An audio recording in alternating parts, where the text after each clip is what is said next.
कोकणामध्ये दिवाळी खरेदीचा उत्साह पाहायला मिळतोय। बाजारपेठांमध्ये गर्दी आहे। कपडे, फराळ, मिठाई, फटाके खरेदीला रत्नागिरीतला चांगला प्रतिसाद पाहायला मिळतोय। त्यात यंदा जीएसटी कमी झाल्यामुळे दिवाळीचा आनंद द्विगुणित झालाय असं व्यापारी आणि दुकानदार सांगतायत। दिवाळीचा सण मोठा, उत्साहाला नाही तोटा। अर्थातच सध्या कोकणात देखील हा दिवाळीचा उत्साह आहे। खरेदीसाठी सध्या मोठ्या प्रमाणात लगबग दिसते। मिठाई, कपडे, फटाके यांच्या खरेदीला प्राधान्य दिलं जातंय।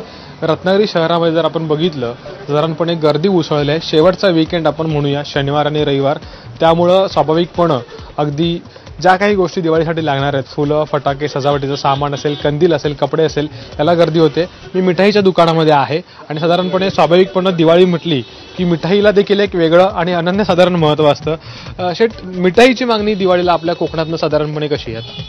एकदम सुंदर आहे। यावेळी दिवाळी चांगली जाणार आहे। त्याचं कारण एक आहे की दिवाळीच्या अगोदर नेमकं जीएसटीचे रेट फार कमी झाले, त्यामुळे सर्व शोभेच्या वस्तू म्हणा, आज आमचा फराळ आहे, फराळावर पण फरक पडला। आम्ही रेट ज्या जीएसटीमुळे थोडेफार कमी करता आले। गेल्या वर्षीच्या तुलनेत यावेळी आम्हाला वाटलं होतं की थोडं वाढवायला लागेल, पण जीएसटीचे रेट कमी झाल्यामुळे आम्हाला व्यापाऱ्यांना खूप फायदा झाला आहे। प्रत्येक गोष्टीत फायदा झाला आहे। म्हणजे शोभेच्या वस्तू पण आज जी वस्तू 100 रुपये होती ती आज 85 रुपयाला मिळायला लागली। म्हणजे एवढा फरक पडला आहे। हे व्यापारी सांगतात, हे दुकानदार सांगतात, त्यानुसार जीएसटीचा फायदा यंदा या दिवाळीला झालेला आपल्याला दिसून येतोय।